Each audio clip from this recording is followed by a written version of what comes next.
very much for the very nice introduction. And I just wanted to give you there are always two strategies when you, as a physicist, you speak to an audience that are not mainly non-physicists. There are some. Yeah? You should speak physics so they don't understand. Yeah. So and the other way around, of course, as well. But I will try to do a compromise, yeah, and risk to blame myself. Yeah. And because of that, with us today is also Bethany Adams, just sitting behind Tullio, who is the very famous PhD student who did almost everything that I'm going to tell you today. Yeah. So if you have difficult, mean questions, please ask them to Bethany and not to me. Yeah? I'm just here for the good weather kind of talk. Yeah. And last week, on Monday, we had a very nice NITEX colloquium on the role of women in science. Yeah. And I remember that a few years before COVID, I was in Vienna at one of the first conferences on quantum effects in biological systems with Adriana sitting on the left next to me, who is the PhD student of the time, who started this quantum biology business with me at UKZN then, with Maria Schul, who was also working on that at the time, and Bethany. Yeah, and all of them are well positioned for brilliant careers. Yeah? Maria is already arrived in a certain sense. Adriana liked academia so much that she decided to go to Mars. Yeah, so that and Bethany will also reach the heights that she has to. Okay.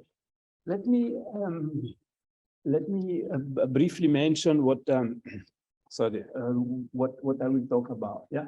First of all, I will try to explain to you why should you listen to me speaking about COVID. Yeah. In principle, I know nothing about it. Yeah. Then I will give you a very gentle introduction to some quantum concepts that you need to understand some of the quantum effects that are not trivial, yeah, in biological systems, like the coherent transport processes, spin dynamics, and mention it in the context of some biological setups. And then the star will be our idea of explaining how SARS docks to our bodies using quantum tunneling. Yeah. So these are the 4 or 5 things that I want to mention. Yeah. Just to show you the spirit. Yeah, theoretical physicists are famous to believe that they know everything. Yeah, but that's might be the case or not. Yeah, but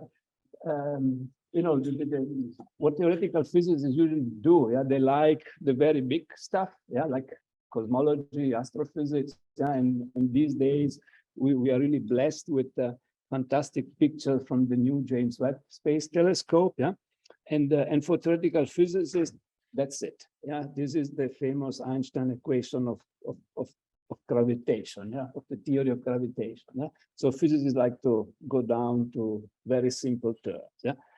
Similar is at the other scale. Yeah, if you go to the very small, yeah, and this is an image of particles detected in one of those huge detectors at CERN, yeah, where they shoot protons against protons and rubbish comes out. Yeah, that also can be put down in a few lines, yeah, and it fits on a mug of coffee. Yeah? So this is essentially the equation that describes the standard model of particle physics. Okay? I mean, every symbol stays there for another term that is like that, but you can condense it in a very small and compact form. Yeah? And sometimes it looks so beautiful, yeah, that it's not even wrong. Yeah. So this is the criticism that some people bring to theoretical physics, that you get driven away by the beauty of mathematics, and you do something that doesn't have really much value because you can't even state whether it's right or wrong. Yeah, but what we want to discuss today is neither the very big nor the very small, just the in between. Yeah, the level, the mesoscopic level where systems are made out of many particles. They're complex. They are open, because we are speaking about systems that interact with an environment. There's some input, could be light, could be energy, could be information, could be charge, and some output on the other side. And that makes appears certain kind of emerging behaviors that are might be very complex and and interesting. If you do this complex business at the quantum level, you can also have this kind of openness, and then the two new phenomena appear that we don't have classically. One is the coherence and one is dissipation. That essentially they're more or less the same except for the time scales. The coherence acts at very short time scales, and dissipation is more an exponential relaxation thing. And this, for instance, are phenomena that kill the quantumness of an object. The coherence is responsible for this table to be a table, and not a wave. And similarly, dissipation. And if you want to build quantum computers, these are the enemies. You need to defeat them. And the way to defeat them is to go to very low temperatures. Then you can moderate the negative influence. But human bodies are not that millikelvin or microkelvin. And some of these effect plays are all there as well. So we need to, the interesting thing is to see how does biology manage to use this quantumness, although we are hot and wet and all the things that kill quantum mechanics. Let me give you a brief overview, just to try to let you understand the basic ideas of the quantumness. And if you know it already, please just check your email. And if not, So this business of quantum mechanics, in principle, it started almost 500 years ago. Of course, this gentleman Cardano, who was a professional gambler, knew nothing about quantum mechanics. He knew something about mechanics because he invented the joint that is probably in all of your cars. But he invented two fundamental things that are crucial for quantum mechanics. He invented complex numbers, and he wrote a book on them. And he sort of invented probability theory, because of his gambling. He had to calculate his odds to make a living. And these two things, complex numbers and probability theory, are at the core of quantum mechanics. There wouldn't be any quantum mechanics without complex numbers, and there wouldn't be any quantum mechanics without probability theory. It took another 500 years before we came up with the proper theory of probability in the language that we use today. And for some reason that I will explain just now, the additivity axiom is very important. And you know what I'm talking about. So, but quantum mechanics is different because of these elements, the probabilistic one and the complex numbers. And let me show you a very simple experiment. Does it work? You see, where you have a source of single electrons and you shoot them to a double slit, and what you would expect, because naively you think that electrons are particles, that you see just two peaks behind the slit. And here you see the video of how the electrons hit the slit. But as you see, you don't see really two peaks. The behavior is different. And this is because, as you know, particles at the quantum level can behave as particles or as waves. So there is interference. Now you see a typical interference pattern emerging. And this is one of the crucial properties of quantum mechanics, and this wave behavior. And we will see it just now in biological context. Let's you see it as it continues. You see more clearly that there is a typical interference pattern, and not just two peaks behind the slits as you would naively imagine. Okay. So how does that come about? And that is because nature at the quantum level doesn't care about the additivity theorem or probability theorem. probability theory. Yeah. So if we were to explain classically this two-slit experiment, you see, you have a probability for the electron to go on the upper part or the lower part, and the probability to hit the screen somewhere would just be the sum. Yeah. But that's not how it works, because at the quantum level, another quantity is relevant. Yeah. What we call thank you to do. That's very kind of you. What we call the probability amplitude. Yeah, and the probability amplitude is essentially a complex number. Yeah, and the additivity theorem of quantum mechanics is that you add the probability amplitudes, and afterwards you square them to get the probabilities. Yeah, and if you do that with some trivial maths, yeah, you see that the additivity theorem gets a correction that is responsible for the interference. Yeah? So this is one of the basic concepts of quantum mechanics. So that essentially all quantum mechanics you can summarize in these two simple rules. Yeah? If you have something that happens in a sequence, you multiply the probability amplitudes, and if you have options, you add them, and to get to the probability, you square them, because probabilities are real numbers. Yeah, so we can't have a complex number there. Yeah, so this is the one. The other phenomenon is quantum tunneling. Yeah, if you have a cloud of electrons hitting a barrier, you should see, can you see it? On the other side, okay, this is a little bit not sharp enough. There should be a little cloud moving the wall. Yeah?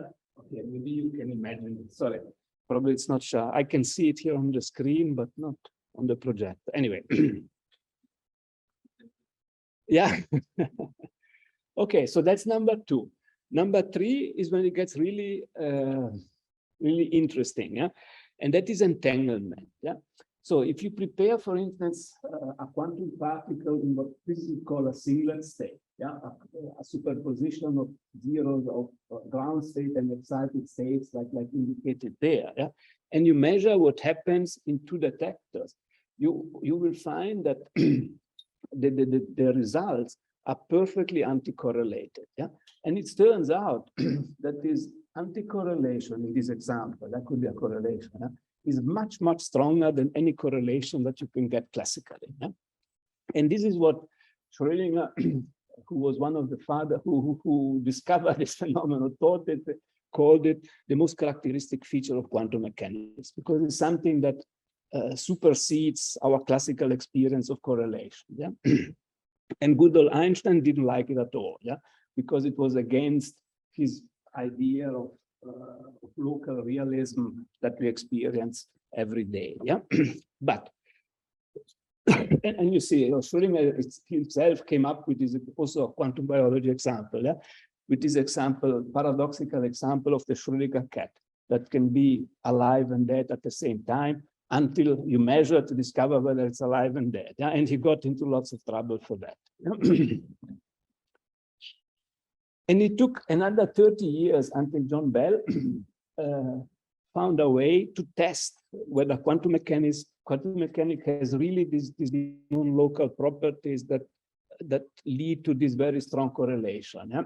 And then it took another 30 years or 20 years until Alan Aspect could really measure it. Yeah? So now we know that those very strong correlations are real. Yeah? And that local realism is dead. Yeah. And finally, this entanglement business is crucial for quantum computing because it's a resource, yeah, like energy. You can use it to do things. Yeah? And in the context of biology now, what is also very interesting is that, you know, originally people thought entanglement exists only for atoms, electrons, photons at very low temperatures. Yeah, but over the last years or so, people realize that you can detect it also in objects at room temperature. Yeah, so there are procedures to protect entanglement even if the temperatures are not very small. Yeah, and I mean this is out of a paper from 2011. In the meantime, there are many other examples. Yeah? Okay, so this is the setting. Yeah? And let me give you now a brief history of quantum biology before we go into the details. Yeah? So quantum mechanics started 100 years ago, essentially, the formulation that we use today. Yeah? And the first 10 years, people were busy formalizing and making it look nice mathematically and self-consistent. And then it started branching off in condensed matter physics, quantum optics, and so on and so forth. But already at that time, yeah, Niels Bohr, who was one of the fathers of quantum mechanics, he already, in a Nature article that wrote about light and life, yeah, he was already concerned about the interaction of life with biological systems. Yeah, yeah, so that goes way back. Yeah, so these guys already knew that something would happen. Yeah? And another famous physicist of the time, Pascual Jordan, he also wrote.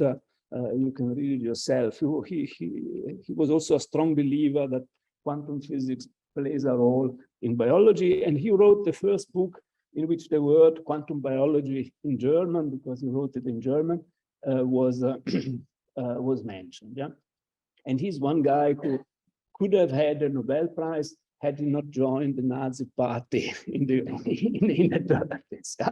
Because he made significant contributions to quantum mechanics, quantum field theory, and so on and so forth. Yeah? But the real breakthrough was then a few years later with Erwin Schrödinger. Yeah? He wrote this book, which was emerged from lectures from a lecture series, yeah? Called "What is Life?" Yeah?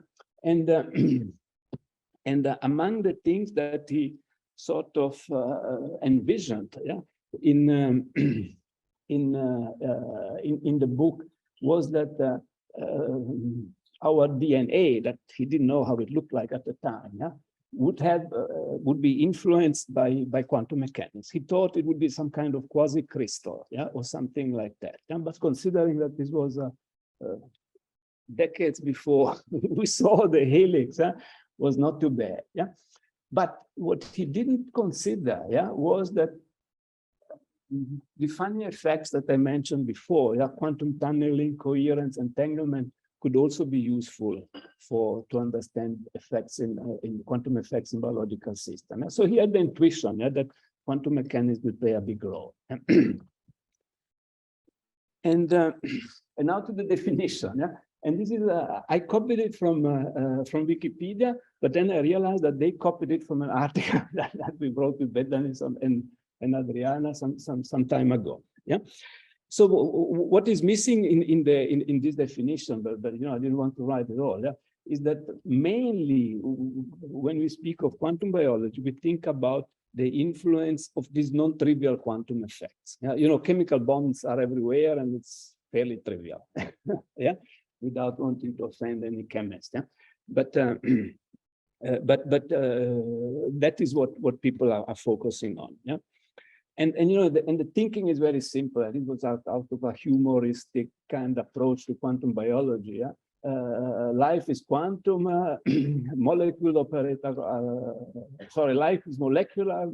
Molecules follow quantum mechanics. Therefore, life is a quantum process. Yeah, that is a little bit simplistic, but that's the logic. Yeah, but you know, if you go back into the history, you will see that it goes back a long time. Yeah.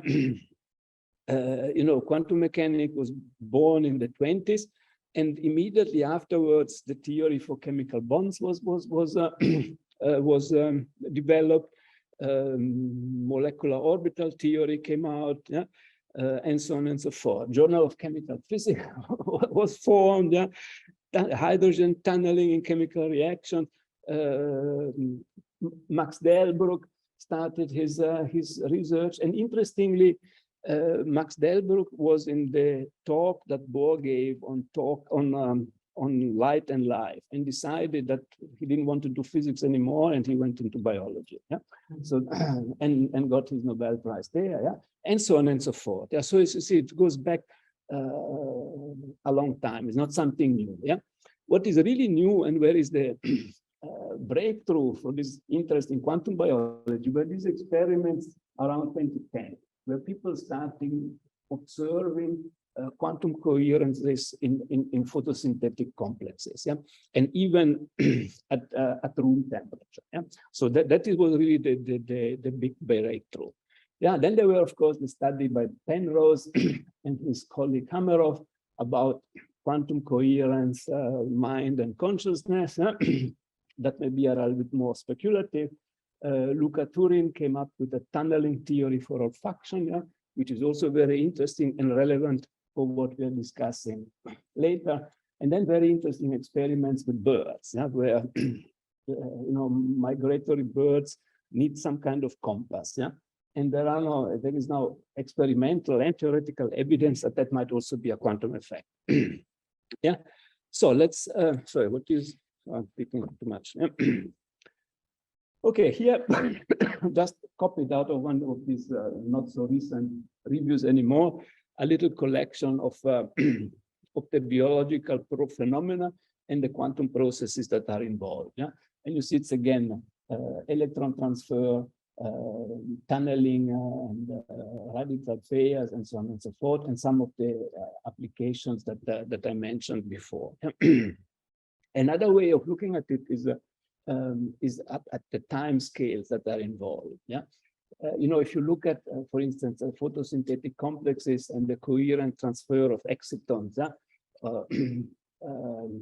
there we speak femtoseconds, picoseconds. Those are very, very fast processes. Yeah, the radical pair mechanism that I will show you just now is possibly responsible for the migration of birds and many other things. Yeah, is on the level of microseconds. Yeah, spin effects, like they might be involved in some processes in the brain, are on millisecond level. Yeah, and then, and this is probably could be the topic of another talk. Yeah, and you're welcome to invite Bethany. Yeah, to understand if there are any quantum coherence effects in the brain. Yeah, and then we need structures that potentially can host entanglement. Yeah, and these Posner molecules are one candidate, and they could, in principle, at least on paper, sustain coherences for minutes. And some people claim hours, some people claim seconds, but for really macroscopic times. Anyway, let's start with photosynthesis. Yeah. The standard process: a photon hits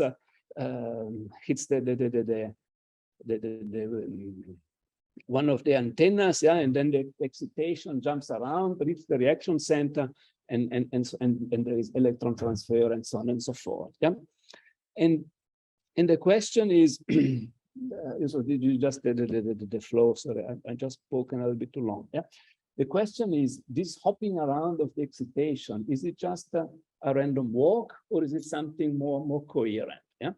And that makes a difference, because if it were coherent, it could be more efficient. Yeah, it could be more efficient for once the photon hits, for the excitation to reach the reaction center. Yeah.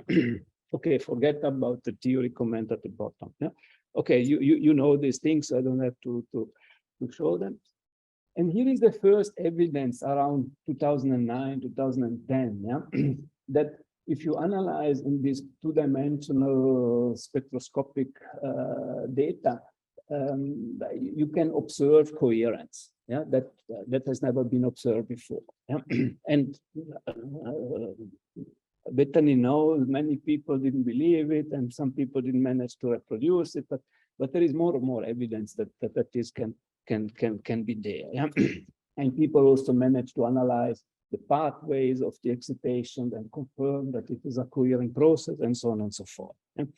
And then some people get then a little bit carried away, yeah, and think, okay, this is just quantum coherence. It's like a wire, yeah, that the excitation find its way, and then people found it at room temperature, yeah, in certain algae. So that's also really very, very exciting. And then here people get carried away and say, okay, then algae are quantum computers, yeah. So that's maybe it's a little bit pushing it a little bit much, but just to share the excitement that was there when these discoveries were made. Yeah, and you can, sorry, let me skip this more theoretical stuff, because anyway, so this was the first really very impactful evidence that quantum coherence might speed up a biological process, and that maybe evolution came up with this system. Yeah? Magnetoreception is also very interesting. Yeah, this is, for instance, out of a paper published not so long a year ago. Yeah, where they investigated European robins that migrate by night over very long distances. Yeah? and the point is to find out how the bird finds its way, yeah, following the magnetic field. Yeah, and here is an experiment out of a review article by Mr. and Mrs. Wilczko, who investigated bird migration since many decades. Yeah, and you see at the top is it's under light condition. At the bottom row is in complete darkness. Yeah, so this is the first. Let me see if I can. Let me see if this technology works. You see the first thing there. Yeah, it's just how the bird finds its way. Yeah, it just follows the geomagnetic field. And these are experiments done with birds in a kind of enclosed environment. Yeah, yeah, and they observe that the birds move in the right direction. Yeah, yeah, and then you can, for instance, here you invert the magnetic field. Yeah, and then you see that they all work, fly in the opposite direction. Yeah, so they really feel it. Yeah, and then you can here add some radio frequency interference. Yeah, and they completely lose it. Yeah, they don't know where to go. Yeah? And the last one, I don't remember what it was. And the last one is by anesthetizing the beak, where people think there might be a little magnet of sorts. Yeah? So that doesn't make any real difference. Yeah? So it's not just that. Yeah? And at the bottom, you see, these are experiments in complete darkness. Yeah? Not a single photon. Yeah? And you see the bird doesn't know where to go. Yeah, so that means that in order to orient themselves, there must be some influence of light, yeah, of sorts. Yeah, because in complete darkness, the poor bird doesn't know what to do. Yeah, and this is the model. Yeah, the model is now really just as a cartoon. Yeah, is that you see that the birds understand once a photon. Let's look at the picture in the middle. Yeah, once a photon hits the chromophore in the European, ER stands for European robin. I'm terrible at remembering these biological conventions. Yeah, a radical pair is formed. So an electron, kind of anti-electron pair is formed that can go either in a singlet state when the two spins are in opposite direction, or in a triplet space when they're in the same direction. Yeah? And according to and it then oscillates back and forth. Yeah, and according to when it interacts now with the magnetic field, and these are kind of hyperfine interaction effects. Yeah, something changes, and the bird recognizes that the lines of the magnetic field are just in another direction now. Yeah, and typically recognizes the direction orthogonal to the magnetic field lines. Yeah? That's how it navigates. Yeah? So this is another cartoon of the same processes. So you need, the important thing is that you really need, and it's here, yeah, you need a photon to hit the donor acceptor molecule in the neutral state. Yeah, without a photon, the whole mechanism doesn't work. That's why it's appealing to explain the fact that in full darkness, magnetoreception in this way that doesn't function. Yeah. Sorry, what did I do now? Okay. Yeah, and here are some experiments of some models where you can see the sensitivity of the mechanism, and you see that always around 90 degrees is where the effect is particularly significant. Yeah, so that the bird orientates itself or orthogonal to the magnetic field lines of sorts. So this explains it nicely. And these people that wrote the recent review mentioned that, you know, that the same mechanism can be used to develop some kind of very sensitive magnetic sensors. Anyway, so now to the interesting part. And that's where I'm glad that I'm close to the door so that I can run away if you start throwing tomatoes at me, yeah? Which is classical biology. Yeah? Yeah. So, and here is where the bad vibrations come in. Yeah?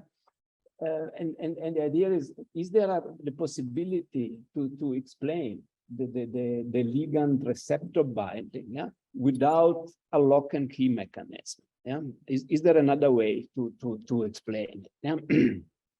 And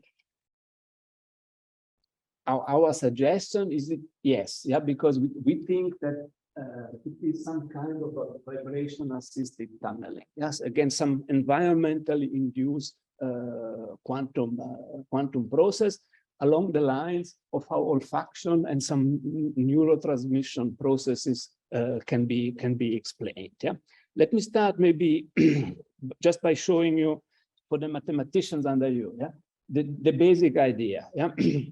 So you have a kind of a quantum mechanical two-level system. Yeah, this guy here. Yeah, and you want it to excite the state 0, yeah, into 1 or into 2. Yeah, and without an environment, you can calculate the probability that this excitation takes place and something comes out. Yeah, and now you can do the same operation with an environment. Yeah, where you put this dimer in an environment between two baths, yeah, so that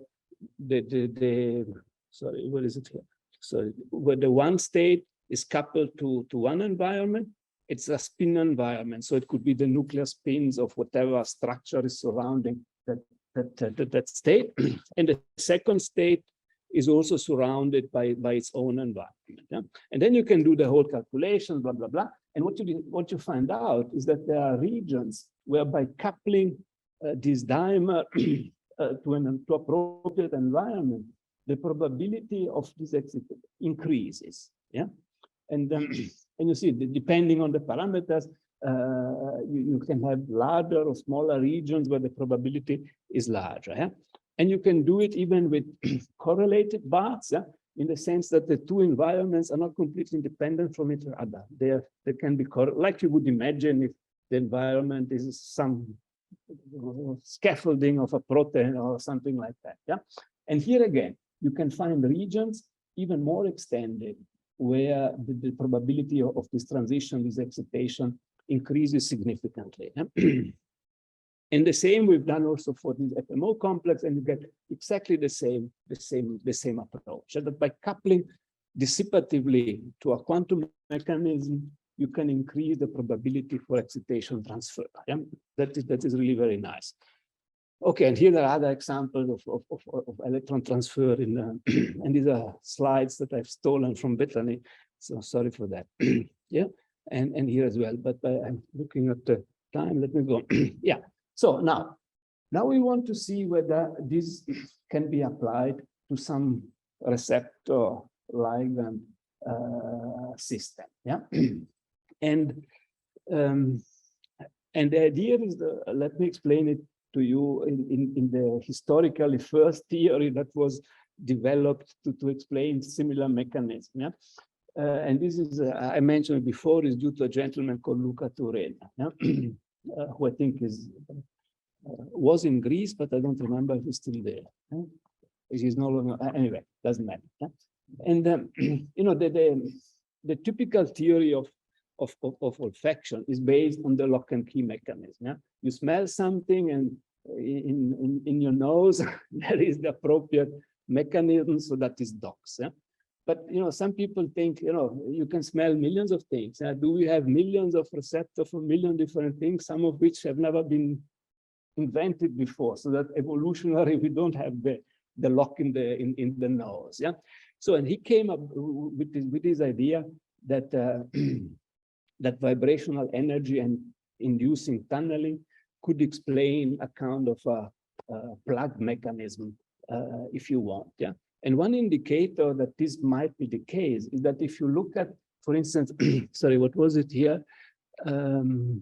Some I don't remember what molecule that is. Yeah. But if you use that would dock to the receptor. Yeah? But if you use an isotope of that same molecule, which should equally dot, it doesn't. Yeah. And a similar effect happens, for instance, also in anesthesia. Yeah, where we know that you can knock out someone with xenon. Yeah, but if you use an isotope, it doesn't work. Yeah, and chemically, it's the same stuff. So possibly also some similar mechanism. Yeah. So the idea is the same. To use this, to apply the same strategy. Yeah? And people imagine that for neurotransmitters it works as well. Yeah? For instance, here serotonin and LSD, yeah, they have similar tunneling spectra. Yeah, and that's why they have probably similar effects. Yeah, so that's also could be explained by the similar vibrational tunneling approach. Yeah? So now. Now let's go to the crucial part. Let's see if we can apply the same strategy to COVID. Yeah. So is there some version of tunneling that can help? Yeah. So as I mentioned before in passing, the idea of this vibration assisted tunneling is to go away from this lock and key kind of puzzle mechanism and to think it more as a kind of a plug. Yeah. Something that, because of vibrates and some of it you can push it in. Yeah. And you see something like that. Yeah. And all of a sudden, because of the vibration, it somehow docks. Yeah. Yeah. So and now comes our very simple model. Yeah. The very simple model is that you have in the receptor, you have a dimer, yeah, a donor and an acceptor, yeah, that interacts then with the spike protein, yeah. And if you have the most primitive model, you see is essentially again a dimer, like in the little model that I explained you before, yeah. So you have this donor acceptor and the spike, and both embedded in an environment, yeah. And if you do the whole quantum mechanical stuff, you can write down the equation that describes it, and you can calculate some phase analytical, general, numerical, the probability for this tunneling transition to happen. Yeah? And the problem that we have is that in this it's easy to write down equations, but then you need the parameters. You see, there are omega coupling that determine the interaction of your dimer with the spike. Yeah, and we don't have them. Yeah? The only evidence that, thanks to Bethany's research, is that there are Raman spectroscopic data of the system. Yeah. And out of the Raman spectra, you can identify the relevant frequencies that hopefully play a role. Yeah, and those we took and we put in the machinery, and it turns out that there are regions in this parameter space. You see the blue regions essentially. Yeah, this was just for one of the relevant vibronic modes, where this transition happens very likely. Yeah, so and then you can and if you change the parameter at the end, there is no more transition possible. So there is a kind of a sweet spot, yeah, where this transition happens very likely. Yeah, and you can do it also for other modes, and in this case, there are even two regions where there are two sweet spots, so to say. Yeah, and we think that is very interesting. Yeah, because it could also using completely different tools, like Raman spectroscopy, yeah? Try to find out whether this is an infectious mutation or not. Yeah, but the problem at the moment is that is that our model is really primitive. Yeah, we need to do some more serious modeling, like with density functional theory methods, to really include all the molecular details of the case. Yeah, but at least in principle there is a mechanism that on paper seems to do what it's supposed to do. Yeah. So what are the what are the problems, yeah? Or the hopes, yeah? So there are other papers, so we're not the only crazy ones, yeah? That indicate that there must be some kind of electron transfer in this reception mechanism, yeah? And there is also some other very interesting evidence that some animals that are resistant, yeah, they have different, they lack certain, so they are not affected by this vibrational thing, yeah. And that would also fit in our picture, yeah.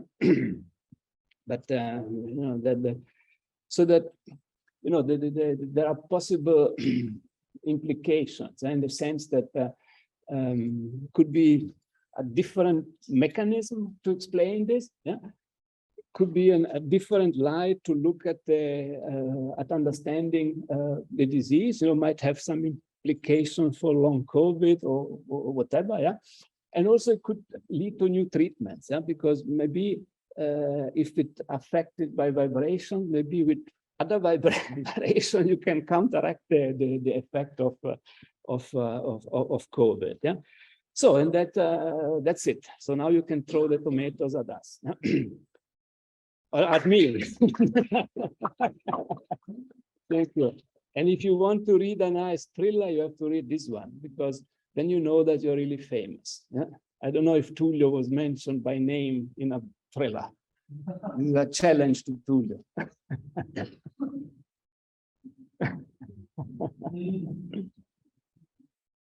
Thank you.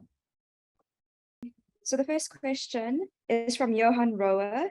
Thank you for a fascinating talk. Could you explain how the quantum tunneling between donor and acceptor in the SARS-CoV-2 case fatalities facilitates entry of the virus into the cell? This is one of those easy questions for Bethany. Bethany, would you like to come up? Do I repeat the question for Bethany?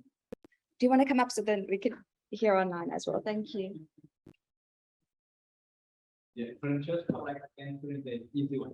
Yes, yes. Well, I'm not a biologist either, so Yeah. But no much more. I don't really know how it facilitates the entry into the cell. So what we're just looking at as the first step. So how receptor activation then gives rise to the entry into the cell. That's a separate step. So that would be the same as if this receptor was activated in the ordinary way, like a lock and key or shape activation. So we didn't really consider that part of the invasion of the cell. We just considered receptor activation. So it would be relevant for spike protein ACE receptor activation or serotonin and serotonin receptor activators, olfactory molecules and olfactory receptors.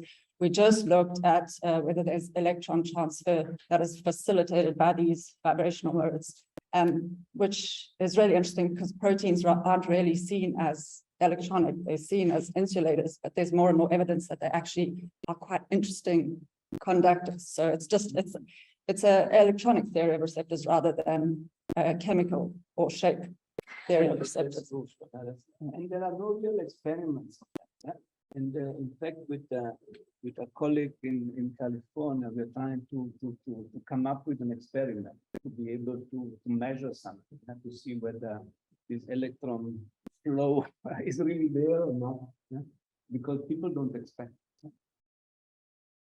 Okay, we had a question. Thank you, Bethany. Over there.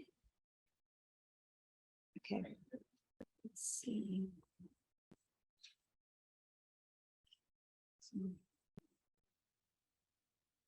Sorry, we were Yes, yes.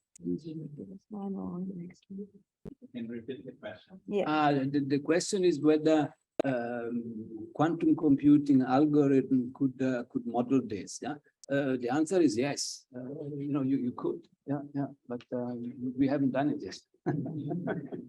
Do you want to come up to ask? Thank you. Sorry. I'm really apologize for the angle. I don't think I really understood what was going on. No, nor do I. No. So my understanding is that it's vibrational properties in addition to the shape and charge properties of a potential epitope make the difference in terms of whether or not a receptor is affected by potential ligand. Yes. I was wondering if there's a way of confirming this, maybe a retrospective screening of libraries of good and bad receptor ligands. So maybe you could classify the ligands based on their vibrational properties and then see it as a correlation with how Yes. good a ligand they Yes, are. that's the idea with this Raman spectroscopy. Okay. Yeah, that's exactly what we would like to pursue further.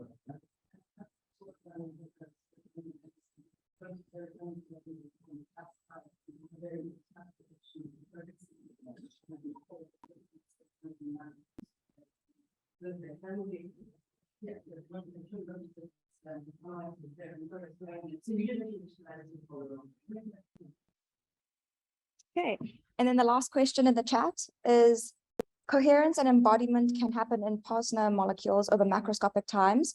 Is it possible to imagine structures that can maintain coherence for longer times, for example, social structures?